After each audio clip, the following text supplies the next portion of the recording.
Avatar, The Way With, of Water. of course, the big dog here is the 13-year-long sequel that I was supposed to review back in December before the move and such and a little time off, but it's taken me until now to get to it. So here we are with Avatar: The Way of Water. This is written, produced, directed, and co-edited by James Cameron, with a screenplay by him, Shane Salerno, Rick Jaffa, and Amanda Silver. And this is, of course, the 13-year-long sequel to Avatar. This stars massive cast of people, returning and newcomers: Sam Worthington, Zoe Saldana, Stephen Lang, CCH Pounder, Trinity Jolie Bliss, Bailey Bass, Brian Dalton, Zoe Saldana, bunch of cast members: Jermaine Clement, Cliff Curtis, Kate Winslet, and this came out in December of 2022, and we're going to talk about this. So let's talk about it.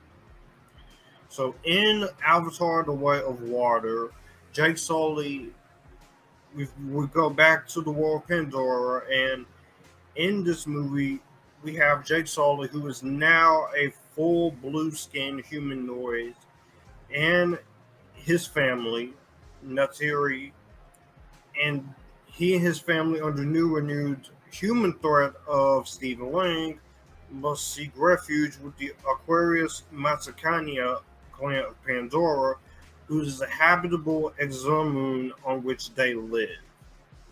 And so that is as much as I'm gonna get, because that's all I want to say. In case when it comes to Avatar: The Way of Water, this movie went through so many repeated delays and in the expected release schedule. There was multiple delays for this movie.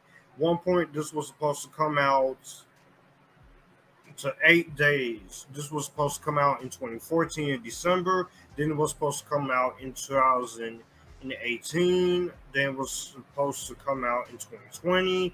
Then it was supposed to come out in 2021. But to deal with the Star Wars movies and the COVID stuff, and of course with the visual effects underwater such, this movie did not see the light of day until December 16th.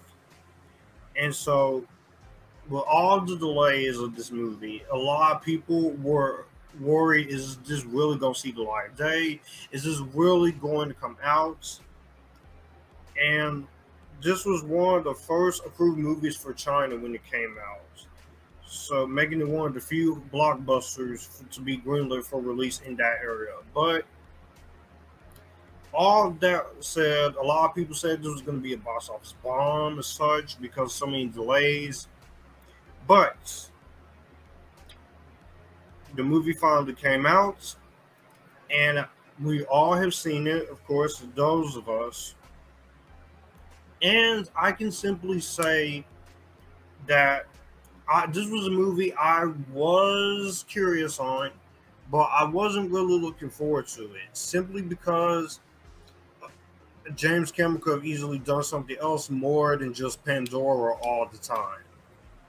And with that being said, I feel like he was kind of being in his own little self-indulgent bubble when it comes to this. But I went into this with the optimistic mindset. I still wasn't really sure on what this was going to be, but I still held in hope that maybe this will actually be good. Maybe this could be a worthy sequel. And me having finally seen the movie, I can easily say this. I do think this is a good movie, but this movie has its issues. Let's talk about some of the things I love in this movie. If I have to go into any of the pros of this movie, one of the first big things I do have to commend this movie for is I do love the visual effects here.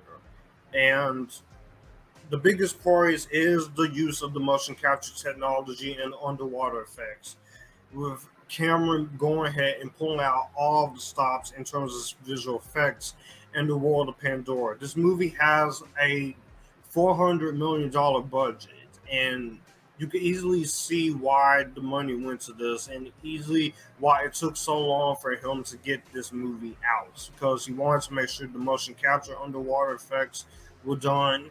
He wanted to make sure his heart was into the right place. In terms of a visual standpoint, these effects are definitely Oscar worthy. I wouldn't have given to the Academy Award myself. I still think there are other movies that deserve the best visual effects, like Multiverse of Madness or The Batman, or other movies that were nominated for best visuals. But you can definitely easily see why all the money went to it. And you can definitely see why a lot of the oceans and the creature looks and the world of Pandora does look breathtaking. And the motion capture work is definitely fantastic here. So definitely something I clearly can admire when it comes to the visual effects scene. They work their asses off to make the effects look good.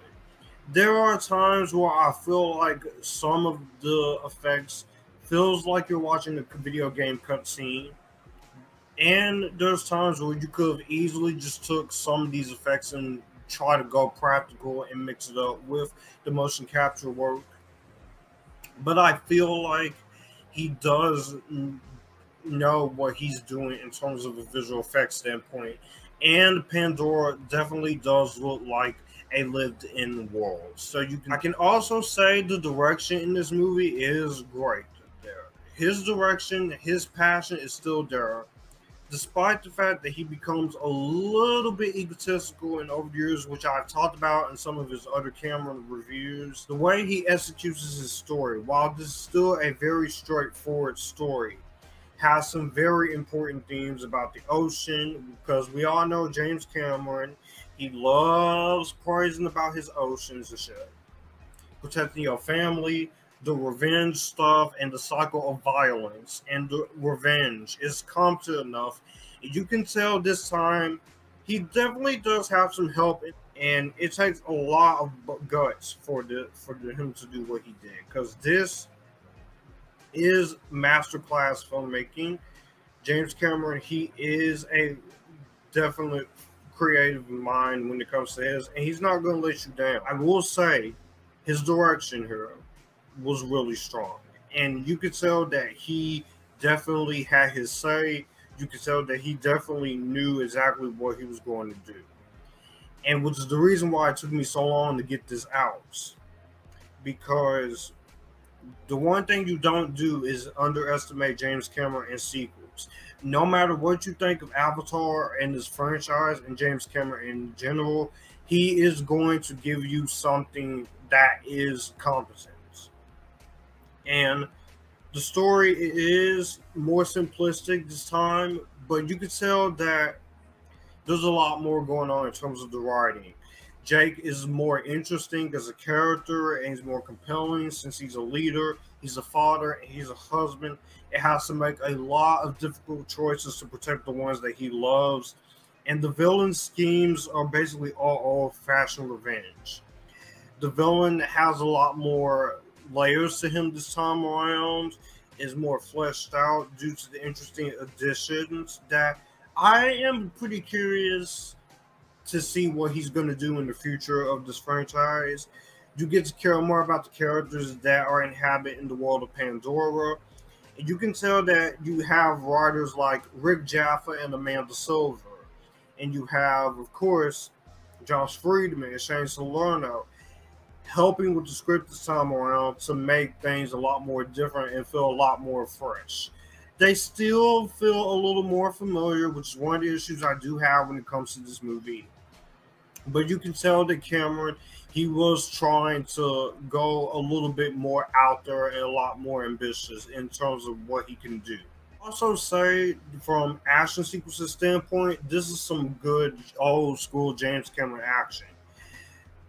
You can definitely feel like the action here is very well done. And the action in this movie does get pretty violent for a PG-13 rating. And with me having to care more about these characters this time around, even though they are completely CGI, it kind of goes into R-rated territory in this.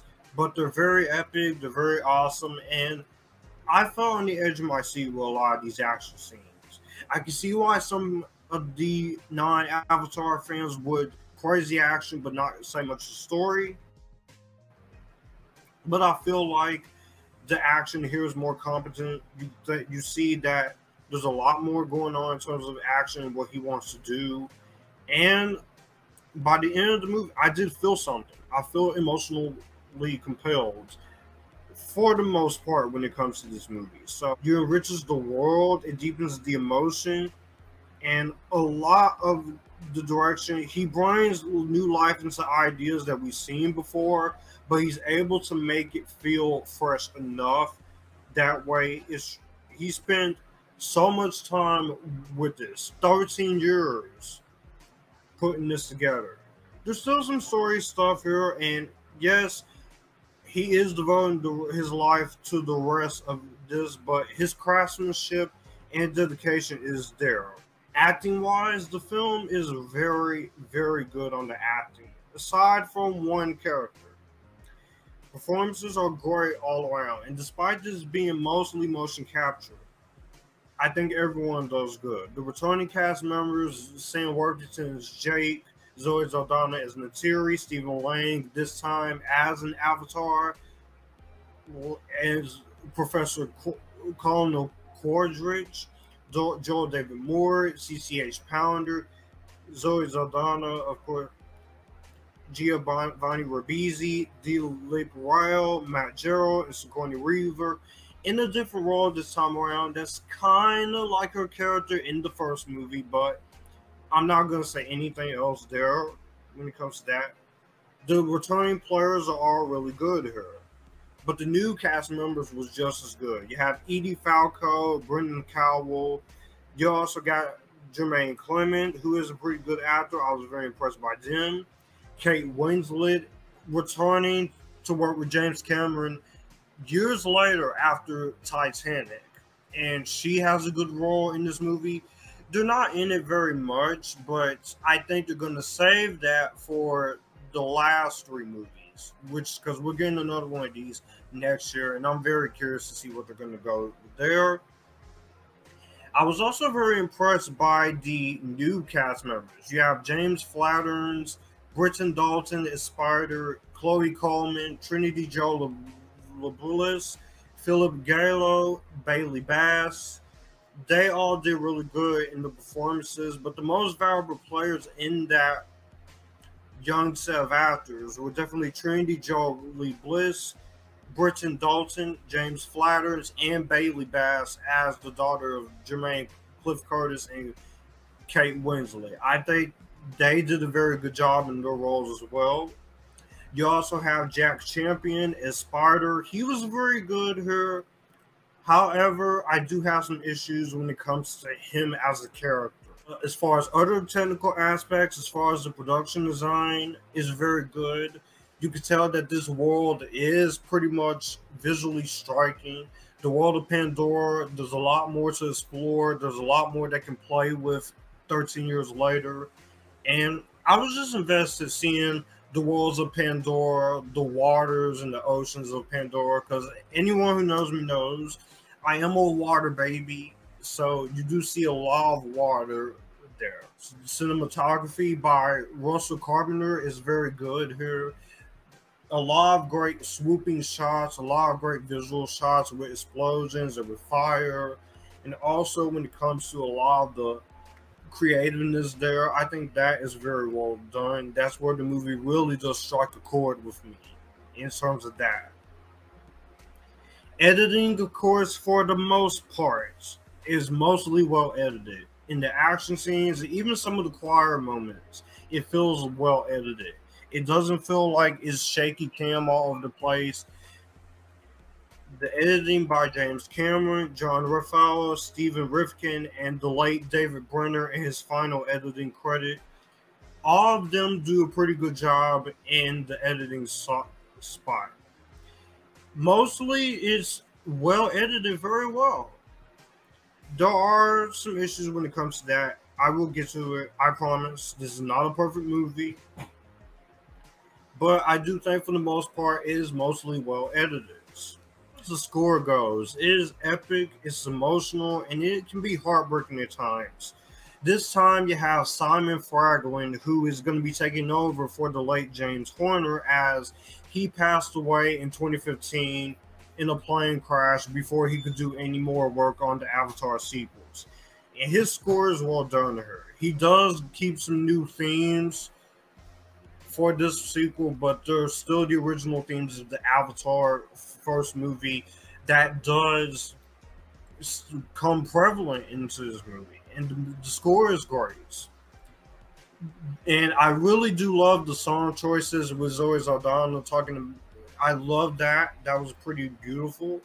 But I was also really a big fan of The Weeknd's Nothing Is Lost, You Give Me Strength, which honestly, I'm just going to say this right now, that song should have been nominated for Best Original Song and won. But it didn't, it got snubbed, but it's a really great song. I have not stopped listening to it since I first heard it. Going into the mixed aspect, I'm mixed on the character of Spider because this is a character in this movie that I think for overall, I understand his intentions there. He, of course, kind of sees them as a threat. Jake and his family is a threat, but he's also being raised, also wants to be a part of Jake's family, and he's forced to do things that he doesn't want to do by Colonel Quadridge. So I'm very mixed on his character. Unfortunately, there are certain decisions he makes in this movie and certain things he does in this movie that is just makes me very irritated as a character. And this is not the only time you're gonna hear me say that, because I got one more movie to talk about when it comes to the irritated characters. But he does have a very conflicting thing when it comes to him. And some of the characters here having more to do than others kind of gets a little bit conflicting because in one end some characters get a lot more to do, but on the other end I think some other characters could have had a lot more to do in terms of what they were able to play with. That's why I kind of feel conflicted on in terms of them. Those are my only two mixed reactions there. And also, while I enjoy seeing a lot of the water stuff, part of me kind of got a little exhausted seeing a lot of the waters and oceans of Pandora, which this leads me into some of my biggest negatives of the movie. There are some iffy writing here at times. While I definitely appreciate, while this is definitely much better structured than the first movie, there are some moments of dialogue, some moments of the story that kind of could use at least one more rewrite here. And some of that dialogue you could have added an extra punch up or two, but with some of the other writers involved in this. So that is one of the biggest, that's small little thing here. So some of the new characters here, as far as Kate Winslet and Cliff Curtis, they don't get a whole lot to do, which is one of my issues because I really did like the performances and I wanted more of them in this movie. I think we're going to get more of them in the next 3 movies. So they do get a little sidelined there. It could have been a little bit more fleshed out. You could have had a little bit more surprises in terms of some of the story beats that we're following with. Now, like I said, much better handled in terms of a story and execution. It's just like there could have been a little bit more tricks up your sleeve there in terms of writing such. Ending, of course, is not the most satisfying. Of course, it just feels like a setup for the last three movies. So this is kind of like a stepping stone movie while being its own movie. So it's kind of conflicting there in terms of that situation. And I wish there was a better way. The ending could have been a little bit more complete, as you would say. Get the obvious one out of the way. The running time. This is 3 hours and 12 minutes. Let me say that again.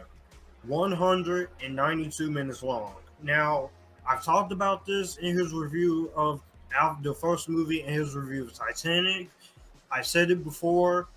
I will say it again until he gets it into his head.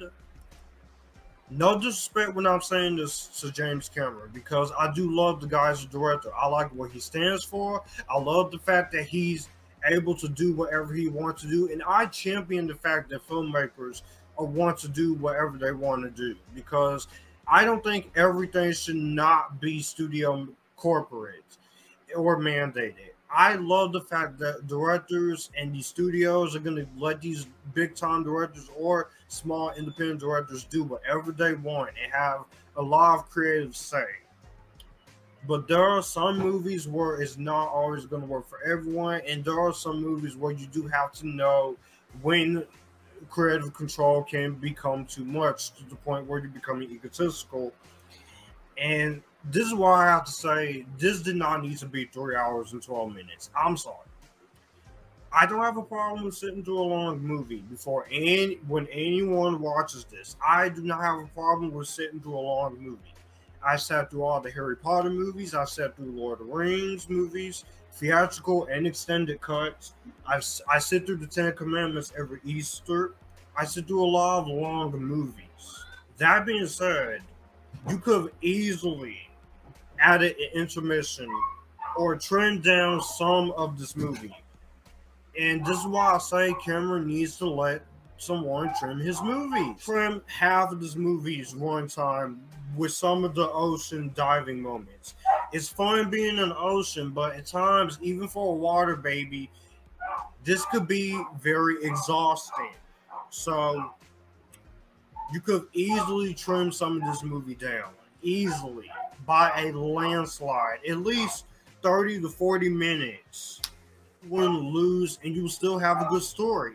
But overall, this is a strong enough sequel to the first movie with a lot more interesting stuff going on in the story. I cared about the characters more. There's some good action. And I did walk away feeling something. And it is a good first sequel to Avatar. And I'm curious about the third one. But there has to be more surprises in terms of the third movie, in terms of the story. If you're just going to be a simple story, then it's kind of going to be a little bit frustrating for me. As kind of an Avatar fan I am starting to become with only 2 movies in.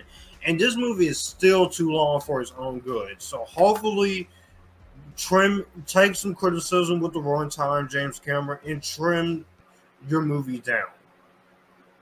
But with that being said, that completes my James Cameron review series couple months after this movie's release, and I'm going to walk away giving this a